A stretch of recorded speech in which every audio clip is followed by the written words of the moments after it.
Good morning, dear student. This is your biology class. So today we are going to discuss human respiratory system. So please open page number 35 of your textbook. Human respiratory system. Respiration is a fundamental life process that occurs in the cell of all living organisms.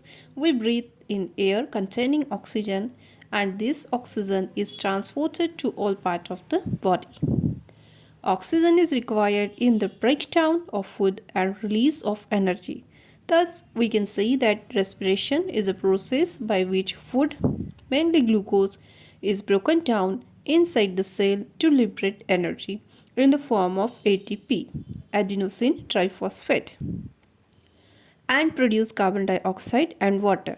This reaction takes place in mitochondria and cytoplasm of the cell. So, dear student, respiration is a fundamental life process. One can live without food for few hours, but no one can live without air for few seconds. So, dear student, in respiration, we breathe air which contain oxygen, and this oxygen is then transported to all part of the body, and this oxygen is also required for the breakdown of the food that will convert the food into simpler substance, and after that it will release energy, and that energy is used by us for doing many things such as writing and all things which we are doing in our daily life. Thus, we can say that respiration is a process by which food, mainly glucose, is broken down into the cell to produce energy. Okay, dear student, in this process, carbon dioxide is produced that we exhale in breathing, and this reaction takes place in mitochondria and cytoplasm. Types of respiration. Respiration is of two types: aerobic respiration and anaerobic respiration. Let us discuss them in detail. Aerobic respiration, the process of breaking down of food, that is glucose, in the presence of oxygen to release a large amount of energy, is called aerobic respiration. Carbon dioxide and water vapor are released as a waste product. Human beings, most animals, and green plants respire aerobically. So, what is aerobic respiration? In the process of digestion, the food is broken down into simpler substance in presence of oxygen, and it will release large amount of energy for doing work, and this process is called as the aerobic respiration. Carbon dioxide and water vapor are released as a waste product in aerobic respiration, and this respiration is take place in human beings, most animals, and green plants also. Anaerobic respiration, the process of breaking down of food in the absence of oxygen to release very small amount of energy, is called anaerobic respiration. Yeast and bacteria are some organisms that breathe anaerobically. Alcohol and carbon dioxide are the end product of anaerobic respiration. So, what is anaerobic respiration? It is the process of breakdown of food in simpler substance but in absence of oxygen, and in this process very small amount of energy is released, and this process is called as the anaerobic respiration. This process is generally occur in yeast and bacteria, and the waste product are carbon dioxide and alcohol. Okay, in human beings, anaerobic respiration takes place for a very short time when our body undergoes vigorous muscular activity. Due to the anaerobic respiration in muscles, lactic acid is produced because of the partial breakdown of glucose. Muscles cramp and cause due to the accumulation of this lactic acid.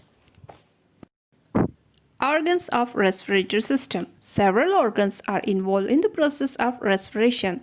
These organs combine together to form the human respiratory system.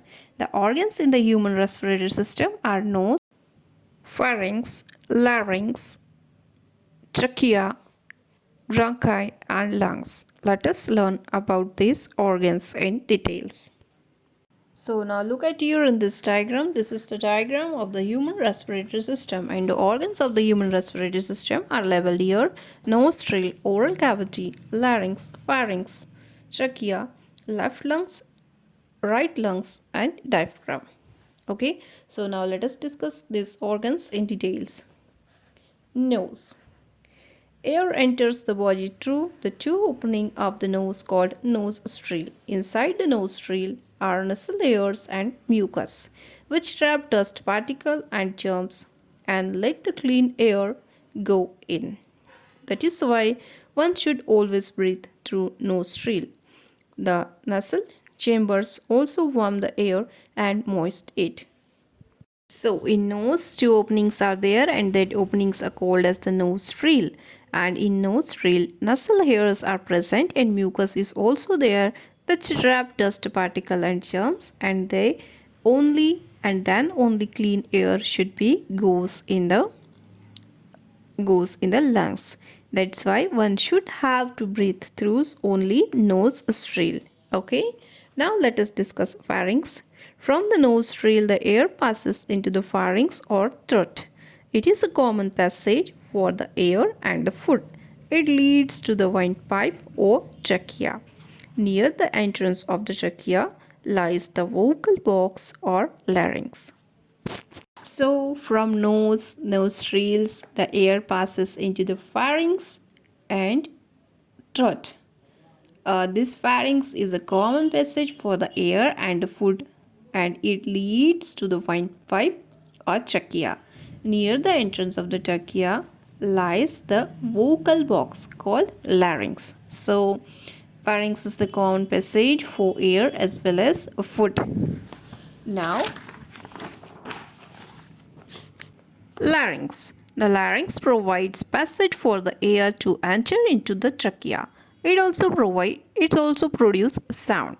So larynx gives a passage for the air to enter in the trachea, and larynx also produces sound. That's why it is called as the vocal box.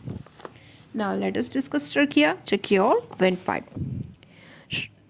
Larynx leads to the glottis or the opening of the trachea windpipe. The trachea lies in front of the esophagus or the food pipe. The opening of the trachea is guarded by a cartilaginous flap called the epiglottis. At the time of swallowing of food, the epiglottis closes the trachea and prevents choking. Trachea is supported by C-shaped cartilaginous rings, which stabilize the trachea, keep it rigid, and prevent from collapsing. Collapsing means it prevent from fall down, or it prevent from breaking down into small pieces. The trachea further divide into two tube-like structure called bronchi, and singular is called as the bronchus. So trachea is lies or it present in front of the esophagus, which is also called as the food pipe. The opening of the trachea is guarded by a cartilaginous flap called the epiglottis. Okay, when we are swallowing the food, this epiglottis closes the trachea and that prevents choking. Okay, trachea is supported by a C-shaped cartilaginous ring. That ring guard and prevent from collapsing. The trachea further divided into two tubes-like structure called bronchi. Bronchi. The tube bronchi leads into the two lungs. Each bronchus is further divided and subdivided into smaller, finer branches called bronchioles. Bronchioles bear microscopic air sac called alveoli. At their end, millions of alveoli are located in each lungs. This bronchi are goes into the two lungs, and then after that they were divided and they are further divided into smaller and finer branches called bronchioles. These bronchioles bear microscopic air sac called alveoli. Okay, and there are millions of alveoli are located in each lungs.